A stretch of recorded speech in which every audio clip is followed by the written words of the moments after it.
I dag, der vil jeg som nævnt gøre det lidt mere flydende, hvor jeg måske ikke lige sådan forklarer så meget inden en stilling, men at vi simpelthen bare laver stillingerne sammen. Og det bliver sådan lidt mere flydende, hvor den ene stilling bare sådan flyder over i den anden. Det kan man ikke sådan helt 100% med yin yoga, men vi kan gøre det en lille smule. Så det er sådan, det bliver i dag. Og igen, hvis der er nogle spørgsmål, så endelig skriv det i kommentarfeltet. Jeg går altid ind bagefter eller her senere på dagen og lige tjekker op. Og så skal jeg nok svare, hvis I har spørgsmål omkring, det gør ondt, når jeg lige sidder sådan i den stilling der, eller ja, hvis du har ondt nogle steder og gerne vil have en stilling til at kunne hjælpe dig ud af nogle spændinger og smerter, så endelig bare sig til. Jeg har min datter hjemme i dag. Hun er lige pakket godt ind på sit værelse. Hun er syg, så hvis hun lige kommer ud eller ind og skal have en krammer eller et eller andet, så må vi lige tage det med. Der må være plads til alle. Så det ser ud som om, at alt er godt herovre fra. Så jeg tænker, at vi egentlig bare starter stille og roligt. Den første øvelse, det er nakkerul. Vi tager stillinger, som både er for nakke, skulder og ryg, og vi kombinerer det også med stillinger, som er for lænd, hofte, ben og lænd, så vi ligesom kommer blidt og kærligt igennem hele kroppen i dag. Så den første stilling, vi laver, det er nakkerul. Jeg vil egentlig anbefale dig at lave den stående, hvis du har mulighed for det. Fordi du bruger mindre muskler i din krop faktisk, når du står op i forhold til nakken. Nu jeg kan ikke stå op, for så kan I ikke se mig, når jeg lige har vendt kameraet om her. Så hvis du vælger at sidde ned, så igen knæene under den her hofteknogle. Eller kom om at sidde på underbenene således. Og igen, du må gerne justere undervejs. Så lad os lige starte med, at du sætter dig eller stiller dig i en behagelig stilling, hvor du kan have det godt i stillingen. Og ligesom at kunne nyde at stå eller sidde sådan og lave denne her øvelse. Og så lige få fat i det dybe maveåndedræt. Bare luk øjnene.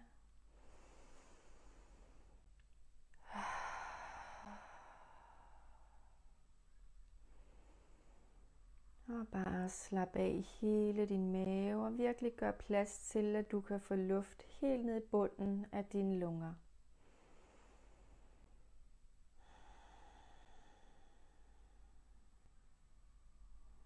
Og slap af i kæben og i skuldrene. Slap af i armene. Og så sænker du forsigtigt hagen så langt ned mod brystet, at det er der behageligt. Og så lader du bare hovedet hænge her. Og bare slapper af i nakken så meget som du kan. Trækker vejret helt ned i maven.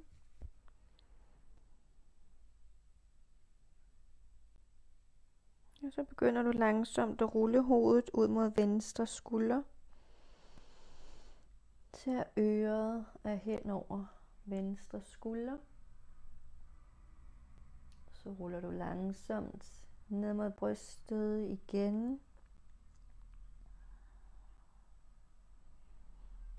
Og rul over mod højre side, så højre øre er over højre skulder. Og træk vejret ned i maven, og lad hovedet rulle ned mod brystet igen. Du kan følge din vejrtrækning, så du ruller op mod venstre på din indånding.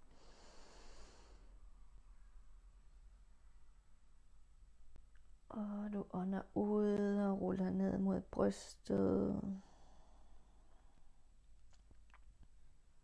Ånder ind og kommer over mod højre skulder.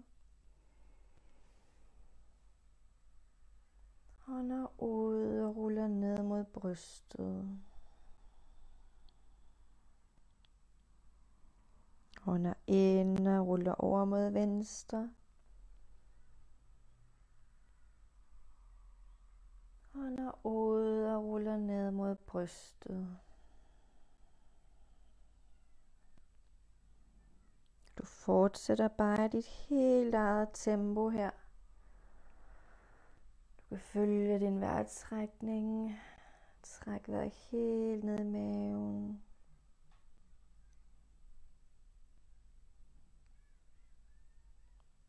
Og så ruller du bare langsomt fra skulder til skulder.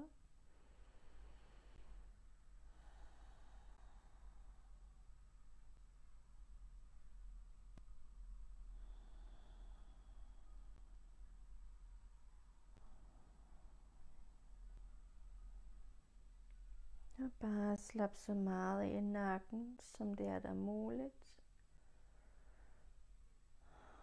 Slap af i skuldrene og armene.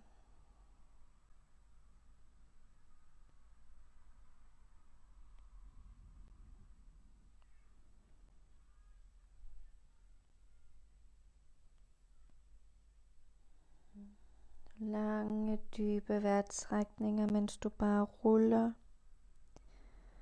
fra side til side, blidt og kærligt og langsomt.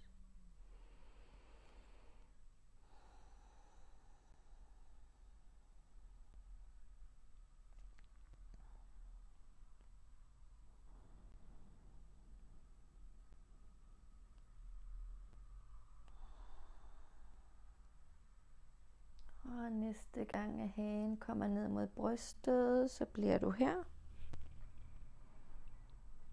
Så bare lad hovedet hænge her og slap fuldstændig af i nakken.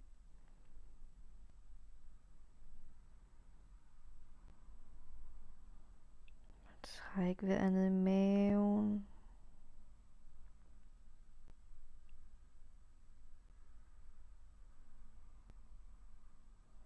Og hvis du står op, så runder du i ryggen og kommer langsomt nedad, uden at presse dig selv ned. Hvis du sidder ned, så runder du ligeledes i ryggen og kommer nedad og fremad. Og igen, det er fuldstændig ligegyldigt, hvor langt ned du kommer her. Uanset om du står op, lige fjerne mikrofonen her, eller sidder ned. Det vigtige er bare, at du får rundet i ryggen og slapper af. Og at du bare ligesom kan hænge i kroppen her og være afslappet. Og husk, at det skal være behageligt og dejligt. Du hele tiden skal kunne trække vejret ned i maven, kunne slappe af på din udånding.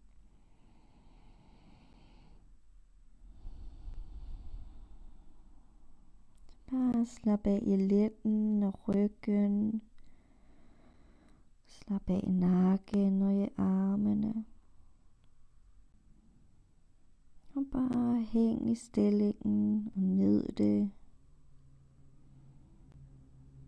Træk vejret helt ned i maven.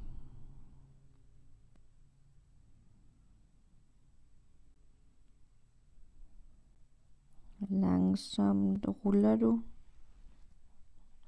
op til siddende eller fuldt stående igen. Og bare giv dig god tid til det. Og lad hovedet være det sidste, der kommer op på plads. Og lad sidde eller stå med lukkede øjne og bare mærk hele din krop.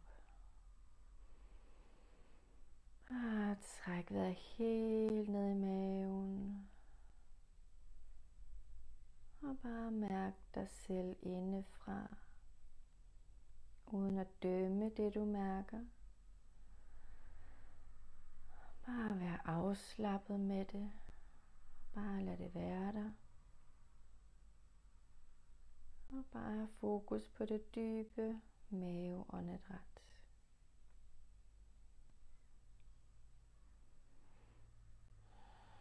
Og hvis du står op, må du gerne komme ned og sidde.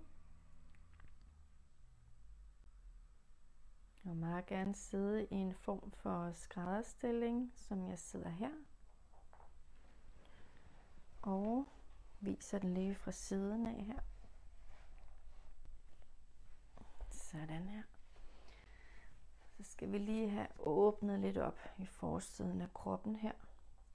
Så du sætter lige hænderne i gulvet bag ved dig, og som jeg har nævnt før, så tag fingerspidserne ind mod kroppen, fordi det gør det sværere at overstrække, så passer du bedre på dig selv. Og så skyder du ligesom brystet fremad. Og igen, det er ikke vigtigt, hvor meget. Det vigtige er, at du mærker efter, hvordan din krop skal være i denne her stilling. Så skuldrene tilbage og brystet fremad. Og så træk vejret helt ned i maven.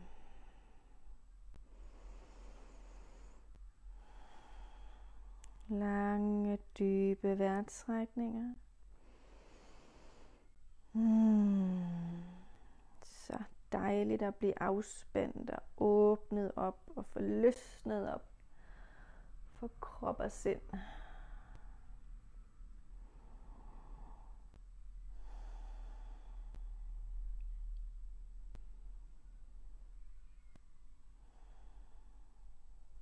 Stille og roligt kommer du bare op til siddende igen. Og lige sidder et øjeblik. Lukket øjne. Trækker vejret ned i maven. Og bare afslappet. Og hele tiden har denne her kontakt til dig selv. Til din krop. Bare nærværende inde i dig. Hele tiden har du denne her dybe vejrtrækning ned i maven.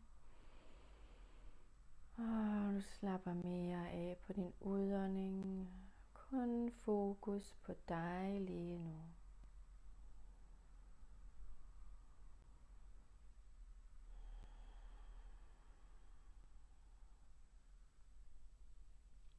Stille og roligt kigger du langsomt over din højre skulder. Det er ikke vigtigt, hvor langt bagud du kigger. Det vigtige er, at du mærker efter, hvor din krops grænse er henne.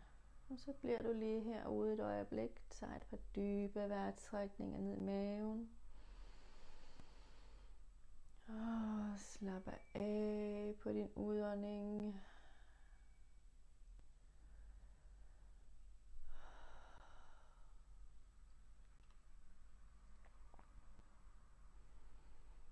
Og du kommer ind mod midten igen.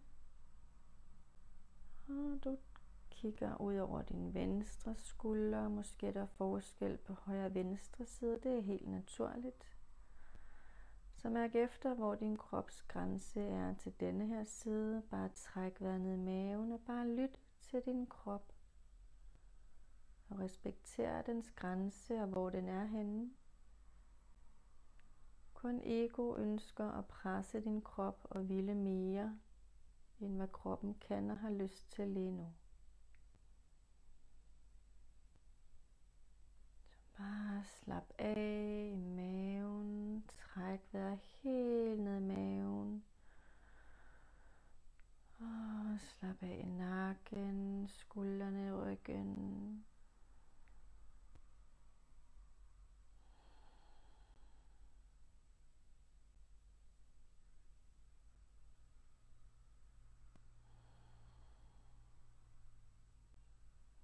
Kom ind til midten igen og lige sidde med lukkede øjne og bare træk vejret ned i maven.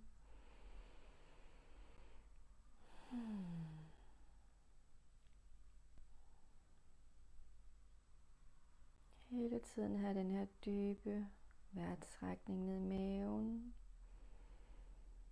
Du slapper lidt mere af for hver udånding du tager.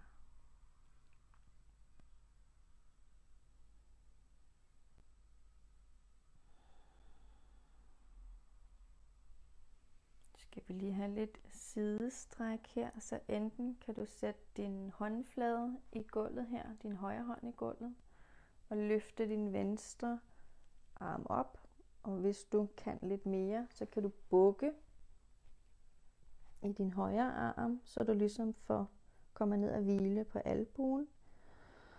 Og så strækker du armen ind over hovedet her. Og bare slapper af i hele venstre side. Har en dyb vejrtrækning ned i maven. Så du bliver her ikke så længe, for vi bruger lige lidt muskler her. Pas på, at skulderen ikke kommer sådan helt op til øret. Der må godt være plads. Så skulderen egentlig arbejder lidt modsat armen. Så skulderen arbejder nedad og tilbage. Og armen her, den venstre arm, arbejder opad.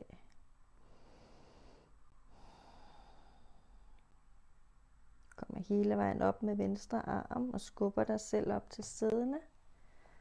Og kommer direkte ud til venstre side. Og husk, at der sagtens kan være forskel på højre og venstre side.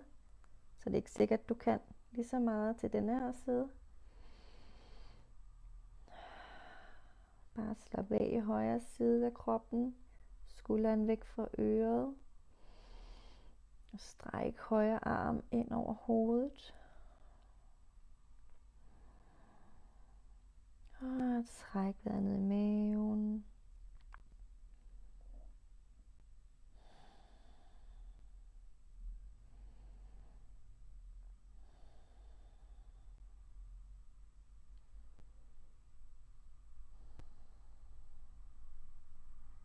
Og langsomt skub dig selv op til siden igen.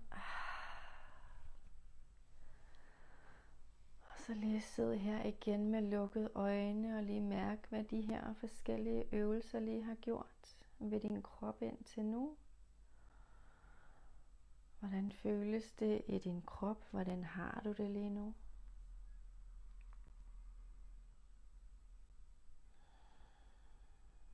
Bare træk vejret ned i maven.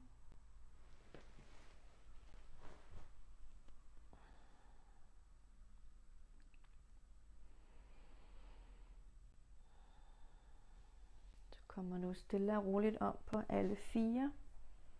Jeg skal lige have åbnet lidt op i hoften til at kunne lave den næste stilling her. Så lige fjerner den her. Så kommer du hele vejen ned og ligge. Og enten kan du hvile her på dine underarme. Måske er det helt fint. Eller også kan du komme hele vejen op og hænge her. Så er det vigtigt, at din håndled er under dine skuldre, så du ligesom nemmere kan hænge. Så giver du dig selv noget støtte, både til håndled og til skulder. Det gør du ikke for lige så ondt i både håndled og skulder bagefter. Og så bare hæng her i stillingen på præcis den måde, som føles allerbedst og allermest behageligt for dig. Du skal kunne slappe af ned i maven og i lænden og i ballerne. Det er primært musklerne i armene, der gør, at du kan være i den her stilling. Resten af kroppen er afslappet og hænger ligesom bare ned i stillingen her.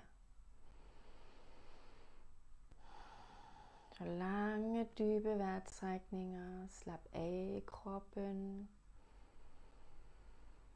Og bare slap mere og mere af for hver udånding, du tager.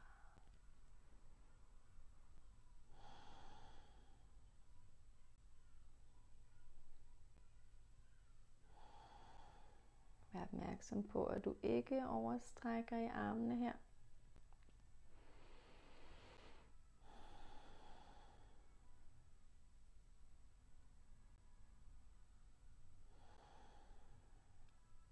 Og langsomt kan du komme hele vejen ned og ligge, så du bare hviler hele din krop.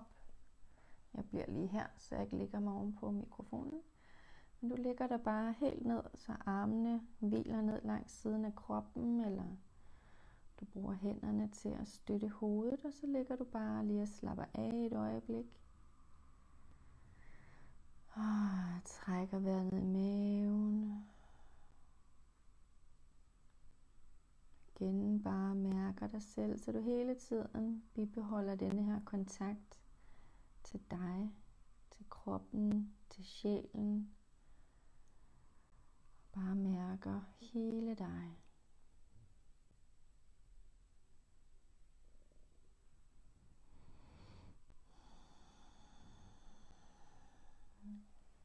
Stille og roligt kan du sætte håndfladerne i gulvet og skubbe dig selv op til alle 4 igen.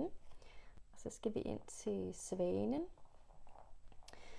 Så der skal du, nu starter vi med dit højre ben, så der, jeg plejer faktisk at gøre det, at jeg sætter venstre tær i gulvet, så jeg ligesom kan komme op i sådan en form for planke her. Så jeg løfter lige mig selv op, og så kan jeg ligesom få benet frem her. Jeg skal lige fjerne min arm her, så I kan se mig ordentligt, ikke?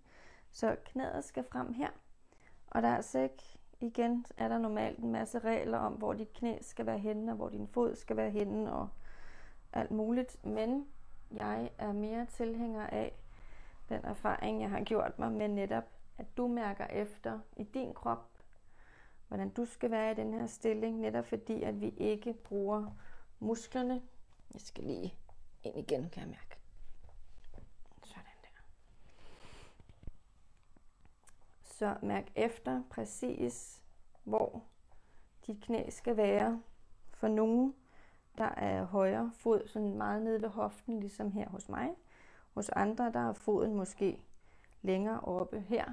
Det kommer helt an på dine hofter og dine knæ, hvordan du skal være i stillingen her. Så mærk efter, hvordan du skal være her. Og vi har både svanen og den sovende svane, og vi starter med svanen her, hvor vi er løftet i overkroppen her. Og virkelig mærk efter med dine knæ. Så hvis ikke du kan være i stillingen, så hellere lad være med at være her så længe, eller simpelthen bare springe den over. Så vil der typisk være nogle andre stillinger, som du skal lave først. Det viste jeg faktisk på en af de andre videoer her forleden. Så hop ind og se den i stedet for. Men her så slapper du af i ballerne og i hoften. Hvis det er for meget at være helt heroppe, kan du jo også komme lidt frem med armene her. Vi kommer længere nedad her lige om lidt.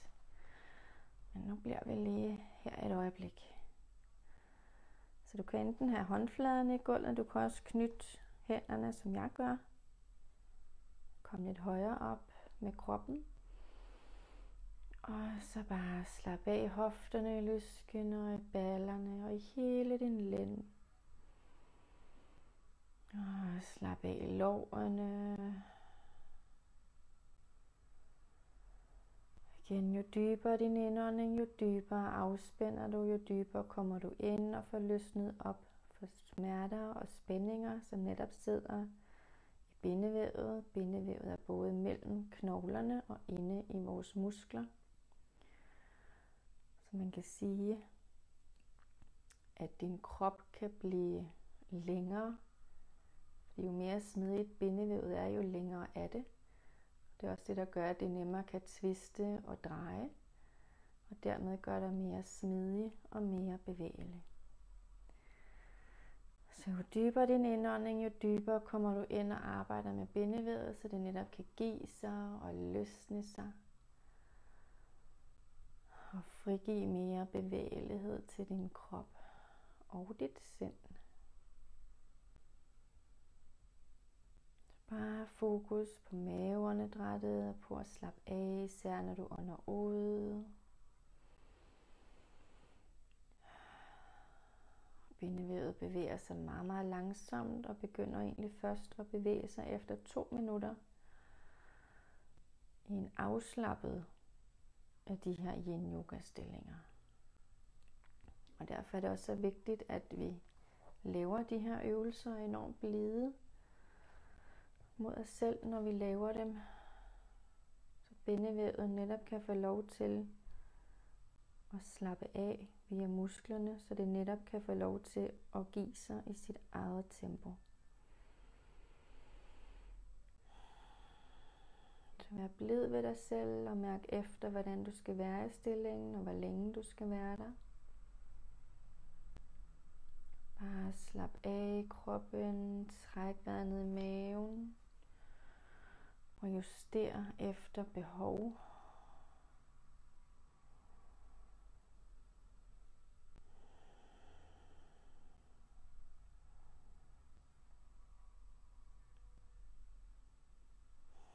Den her stilling er faktisk enormt god til dig, som sidder meget, går meget, løber, cykler. Måske arbejder på kontor hele dagen, eller sidder meget i bil.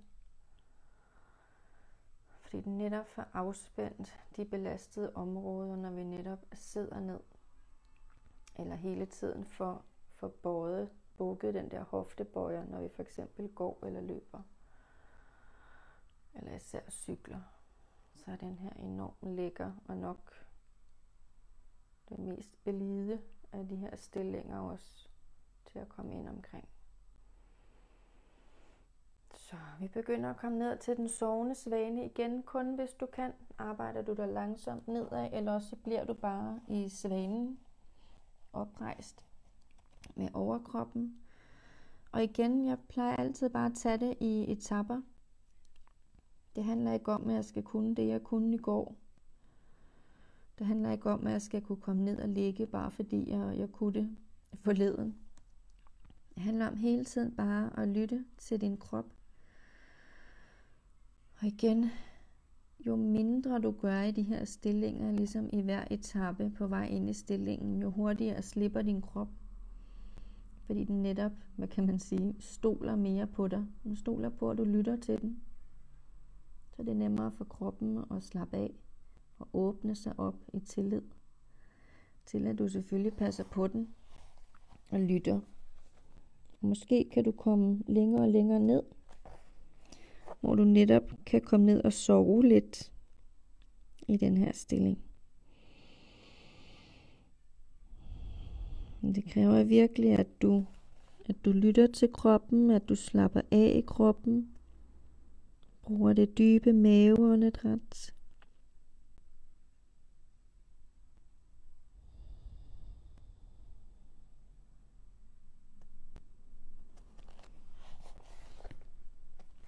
Jeg ser den her mikrofon her.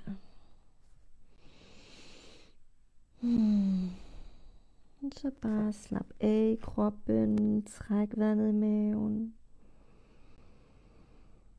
Og igen, jo dybere din indånding, jo dybere din afspænding, jo mere får du åbnet op i kroppen, jo mere får du løsnet spændinger og smerter.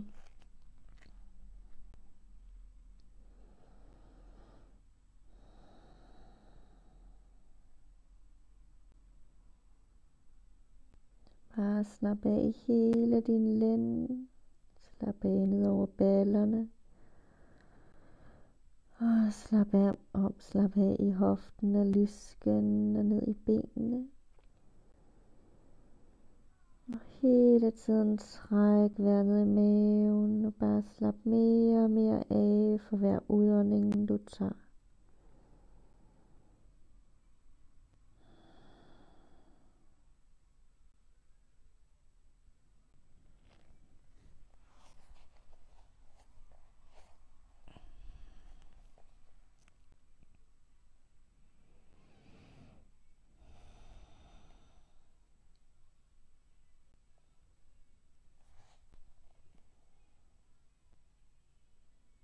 Bare slap af og nyd stillingen. Og hele tiden mærk efter, hvordan du skal være i stillingen her. Bare træk vejret helt ned i maven. Og bare vær så afslappet som muligt.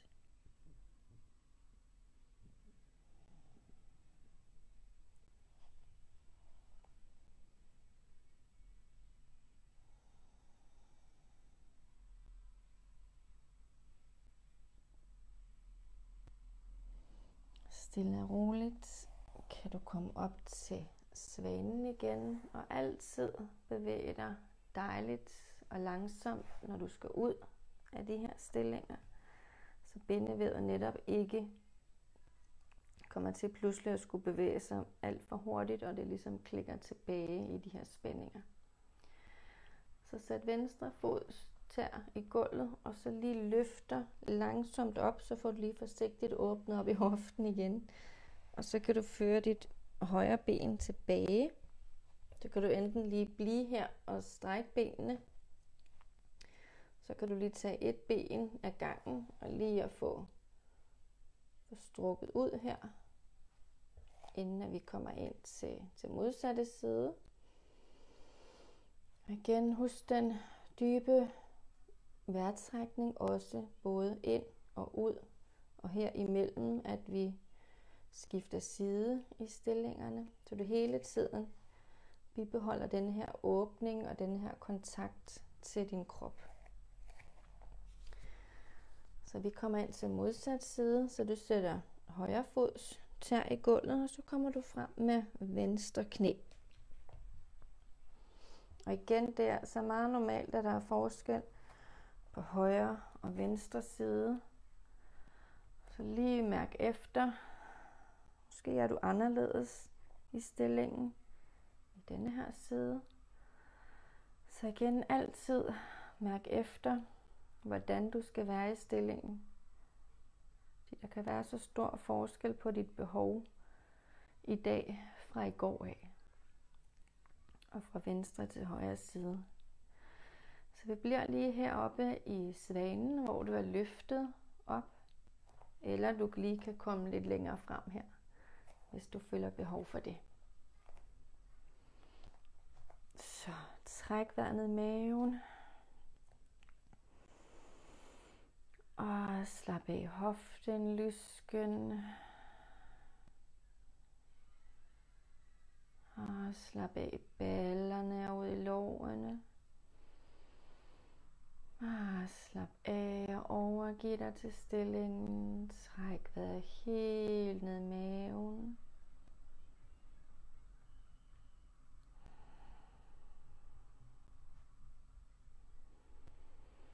Og husk altid at bare stille spørgsmål i kommentarfeltet, hvis du er i tvivl om noget, hvis der er noget, der gør ondt, eller du godt kunne tænke dig lidt input til nogle problematikker, du har i kroppen. Så spørger du bare løs. Jeg skal nok gå ind og svare her senere. Så endelig bare bed om min hjælp. Jeg vil altid gerne hjælpe. Bare slap af, træk vejret ned i maven.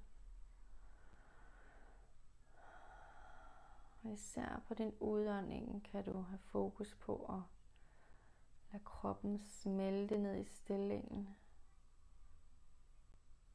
Virkelig give kroppen lov til at slippe i helt eget tempo.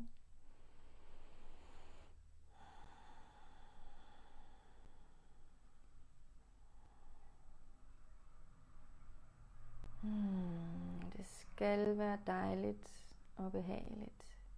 Du skal kunne nyde det. Det er via nydelsen, at din krop bliver tryg, kan slappe af og kan slippe, uden at det bliver sådan en kamp.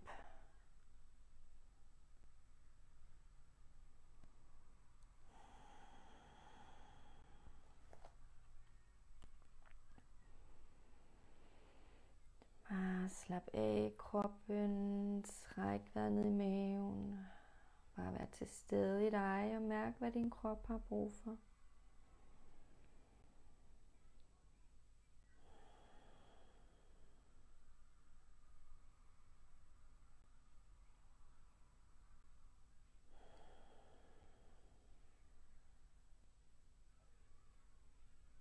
Og langsomt kommer vi ned til den sovende svane. Så du kan bukke armene og lige at komme ned og hvile på underarmene. Du kan også knytte hænderne og sætte dem oven på hinanden. Og så kan du ligesom hvile hovedet ned på hænderne. Igen, der er mange måder at være i stillingen på, og der er altså ikke nogen måde, der er mere rigtig end en anden. Du har din krop, og din krop har sine egne behov og sin egen måde at være i stillingen på. Og der er ikke noget mål om, at du skal kunne komme ned og ligge med overkroppen i den her stilling. Målet er at lytte til din krop og gøre det, din krop har brug for. Så bare luk øjnene og virkelig mærk dig selv og din krop. Mærk, om du rent faktisk lytter og respekterer til dens behov og dens grænse lige nu. Brug dit maveåndedræt til at kunne være nærværende. Til at kunne mærke, gør det måske ondt, eller slapper min krop fuldstændig af. Og hvis det gør ondt, så skal du lige komme en lille smule ud af stillingen, så du måske ikke er så langt nede i stillingen. Hele tiden bare mærk efter, lyt til din krop og gør det, den har brug for.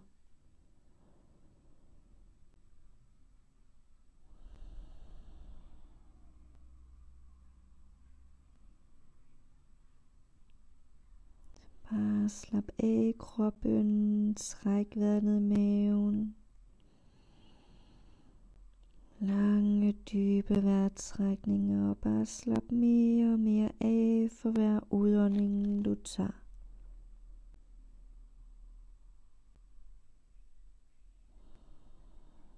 Det skal være dejligt, det skal være rart.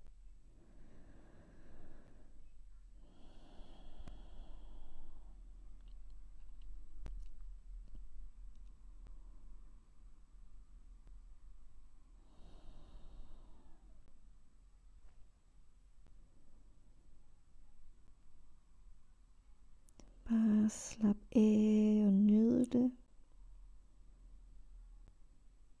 Hele tiden træk vejret ned i maven.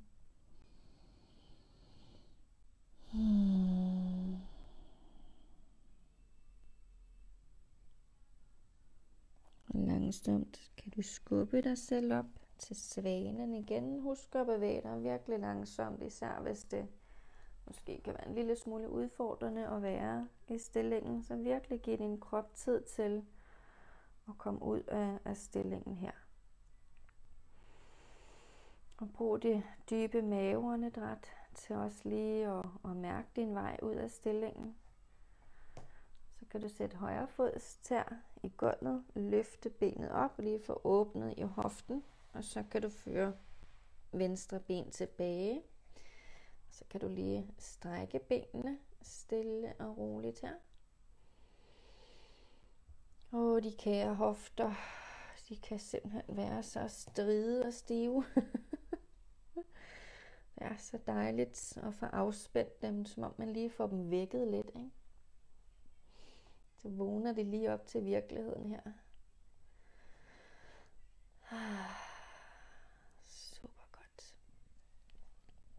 Godt.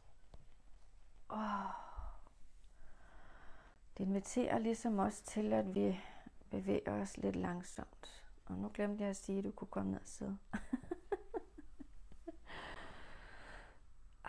Så lige sid et øjeblik her.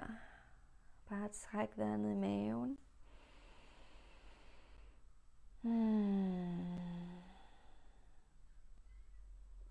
Inden vi laver den sidste øvelse,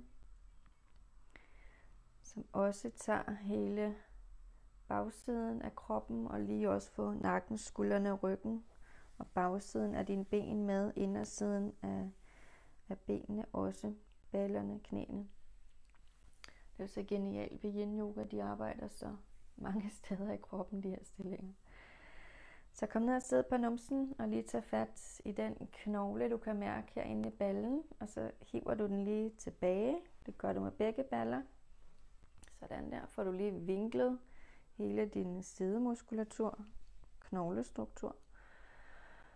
Og det gør det lige lidt nemmere at sidde her. Husk at sætte dig op af noget, hvis du spænder i maven og bruger muskler på at sidde her. Vi laver guldsmeden igen i dag. Vi kunne også lave nogle andre, men jeg synes alligevel, at denne her, det der med den lige fra indersiden med, det synes jeg er lækkert. Så det er lige den, vi tager i dag. Igen, sørg nu for at sætte dig op af noget. Det er umuligt at slappe af i de her stillinger, hvis du skal sidde sådan og krampagtigt og holde dig selv i den her stilling. Ikke? Du kan også lige starte med, det gør jeg faktisk ofte, bare lige sætter hænderne herom bagved, for fuldstændig at kunne slappe af i mine ben. Så selvom jeg sagtens kan komme fremover, så lad være med det. For jeg kan mærke, at min krop lige skal være klar til, at jeg gør det. Og det skal ske i kroppens tempo, og ikke nødvendigvis i mit egos tempo. Så lige sidde her og træk vejret ned i maven, og virkelig få slappet af i benene, slappe af i ballerne og i lænden. Få fat i det dybe maveåndedræt. Stille og roligt kan du sænke hagen ned mod brystet og bare slappe af i hele nakken og skuldrene. Og måske kan du allerede mærke nu, at benene slapper lidt mere af, og du kan bare hænge og hvile her i kroppen. Og så runder du også bare i ryggen, og så sidder du bare her og slapper af. Og du lader bare din krop falde så langt ned, som den kan, selvfølgelig med respekt for dine ben. Hvis de begynder at løfte sig opad, så skal du løfte overkroppen op igen. Så bare slap af her, træk vejret ned i maven, lad nakken hænge, og slap af ud i benene. Jeg sætter mig lige op selv, så du bliver bare hængende. Det er lidt svært at snakke med hovedet nedad. Jeg bliver lige siddende her. Så bare slap af i benene. Træk vejret ned i maven. Og virkelig bare mærk, hvordan kroppen slipper af sit eget tempo, når det eneste du fokuserer på blot er at være afslappet og lytte, respektere og mærke kroppens behov. Især via det dybe maveåndedræt, hvor du virkelig bare overgiver dig og slapper af for hver udånding du tager. Lange dybe vejrtrækninger. Slap af hele din krop, så du bare hænger her fuldstændig afslappet i den her stilling. Ingenting skal du lige nu, andet end bare hænge og nyde. Vær afslappet, bare overgiv dig til stillingen og til kroppen. Og hele tiden bare mærk dig selv, mærk kroppens behov. Mærk, hvordan de her spændinger og smerter måske lige bliver udvidet og presset en lille smule på din indånding. Og mærker, hvordan at du bliver afspændt og får løsnet op, når du ånder ud og kan slappe mere og mere af de her steder.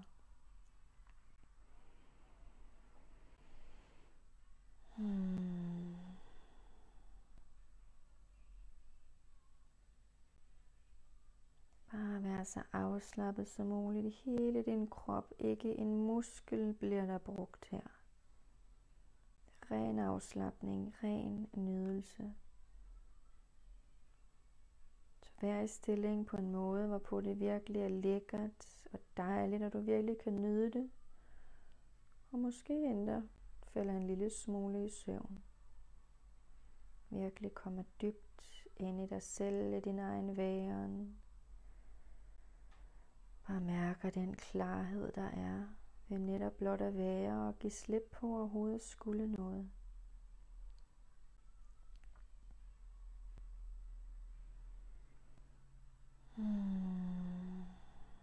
Bare gå dybt ind i dig selv. Bare mærk hele din krop indefra. Og mærk tilstanden af ren væren, ro, afslapning og nydelse. Og bare have en dyb og lang indånding og udånding. Bare slap af i hele din krop.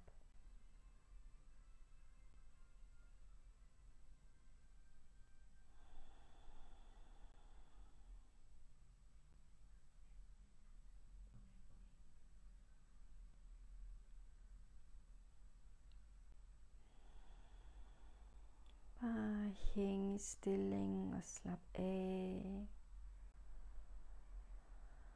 Og bare nyd, at du ingenting skal.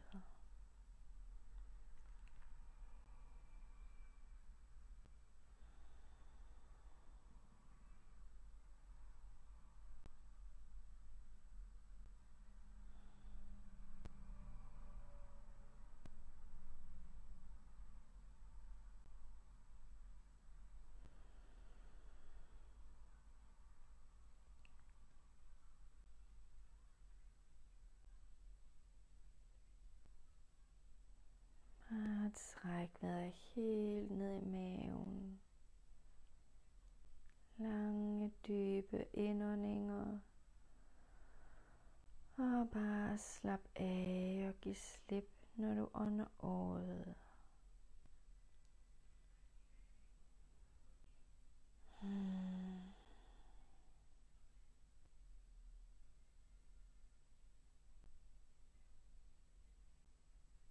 Bare slap af i hele din krop.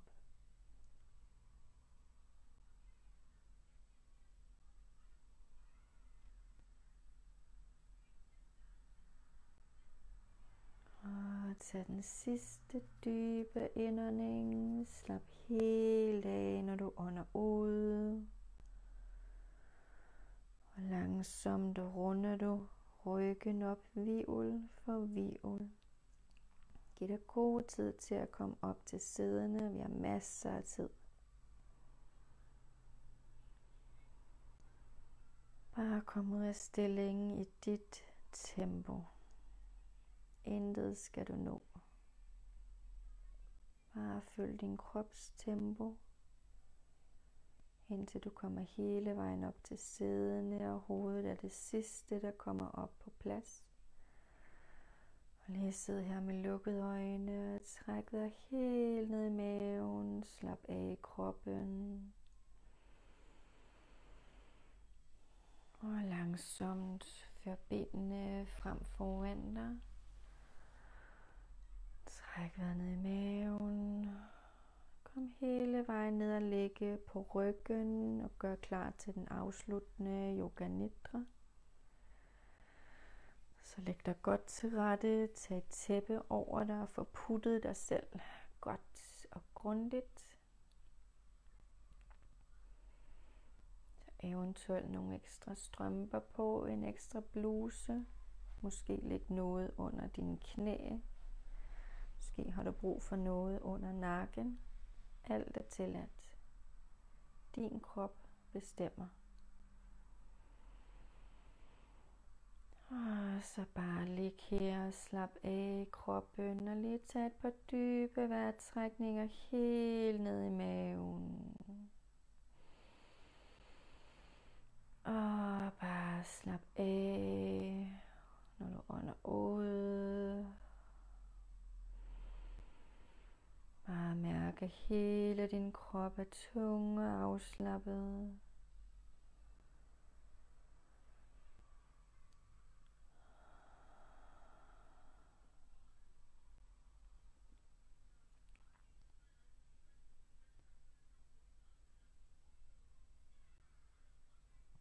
Så laver vi en lidt anderledes Yoga Nidra i dag. Måske kender du denne her øvelse fra den måske lidt mere spirituelle verden. Ikke desto mindre, så er den ganske effektiv. Så du forestiller dig, at du fylder dine fødder op med det tungeste, lækreste, dejligste sand. Så du fylder fødderne op fra hælene og mærker samtidig på en måde, hvordan fødderne bliver fuldstændig tunge som bly.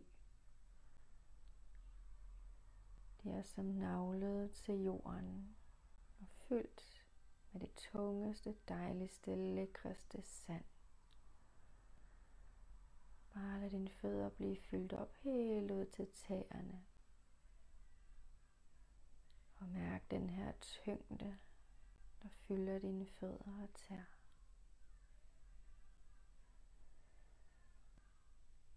Og mærk, at du bliver fyldt op af det her sand i anklerne. Mærk, at den her tyngde fylder med. Mærk forskellen fra fødderne og anklerne til resten af kroppen, som stadigvæk mangler at blive fyldt op. Mærk, hvordan at du bliver fyldt op med det her lækre, tunge sand i underbenene. Mærk den her tyngde, der følger med, hvordan du bare bliver trukket ned mod underlaget, uden at skulle gøre noget for at slappe af. Det sker bare for dig.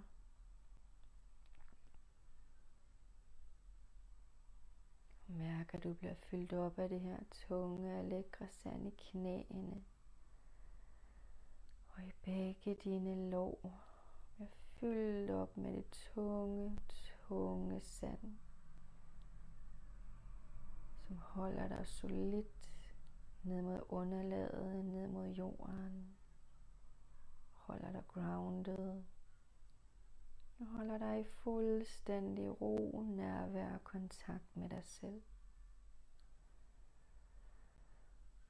Mærk, hvordan der sandet fylder ballerne op og hele underlivet.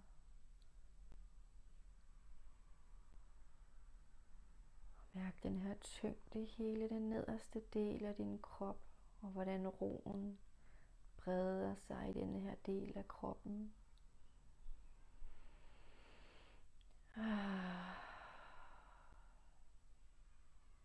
Mærk, hvordan hele overkroppen bliver fyldt med det her lækre, beroligende sand. Hele ryggen, hele maven, solar plexus og bryst. Mærk, hvordan roen og tyngden følger med. Mærk, hvordan stress og spændinger og smerter forlader kroppen. Bare bliver skiftet ud med den her tyngde, tunghed, nærvær.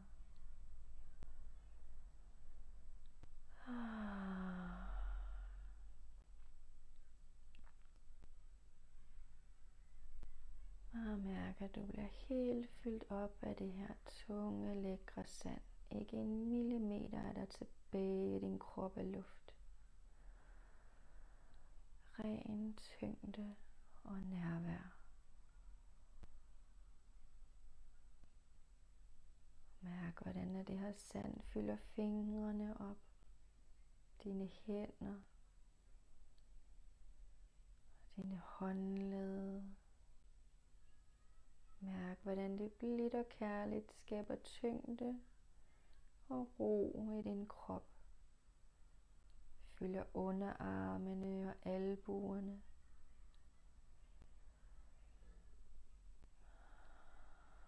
Og fylder dine overarme. Og du har nu den her tyngde og tunghed i begge dine arme. Hele din krop er navlet til underlaget.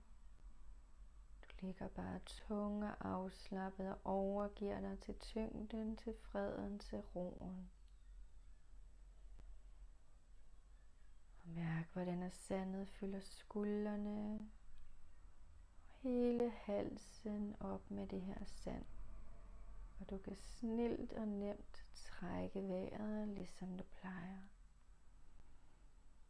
Det er det kærligste og blideste sand, der bringer ro, tillid og kærlighed og nærvær med sig. Bare mærk tyngden og mildheden og blidheden. Og mærk, hvordan det blide og kærlige sand indtager dit ansigt og hele dit hoved med den her tyngde. Med denne her ro og nærvær. Bare holder dig grounded og i kontakt med dig. Og der er fri rum og plads til din vejrtrækning. Og mærk, at det nu er fuldstændig fyldt op af det her tunge og blide og lækre sand i hele din krop. Og du er fyldt med den her tyngde, som bare afslapper hele din krop. Du ligger bare og er. Overgiver dig.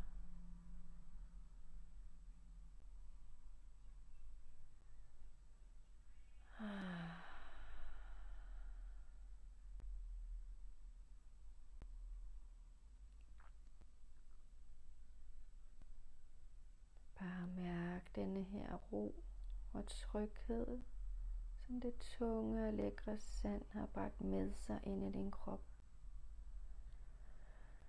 En ro og en tryghed, som altid er og bor inde i dig, som aldrig kan forlade din krop eller dit sind.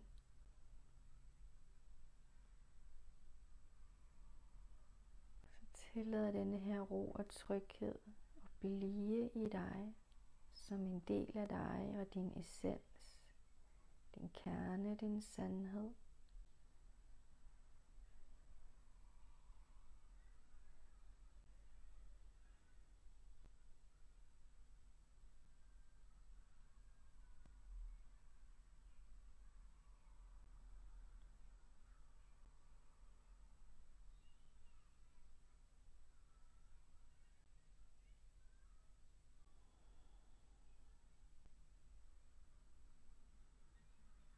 Du kan vælge at lade det her mentale, tunge og lækre, blide, kærlige sand forblive i din krop og hjælpe dig til bare at være i den her tyngde og i den her ro. Eller du kan vælge at lade sandet sive langsomt ud af bagsiden af din krop og blot efterlade roen, trygheden og blidheden og nærværet i dig. Du bestemmer. Du mærker efter. Måske sker det af sig selv, uden at du skal gøre noget, og din krop har taget beslutningen for dig. Så bare slap af i kroppen, træk vejret ned i maven.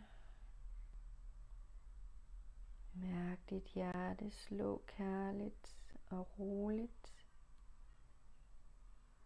Mærk, at du trækker vejret. Langsomt kan du bevæge dine fingre og dine tæer, og måske gabe og strække dig blidt og roligt. Og lad lårene komme op til maven, til fat om underbenene, og lige vugge lidt fra side til side.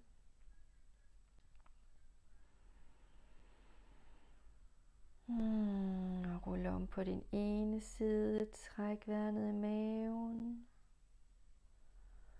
Og skub dig sidelæns op til sidene. Samle hænderne foran hjertet, og vi takker af for denne yogaklasse og takker kroppen for tryghed og ro. Tag hovedet nedad. Namaste.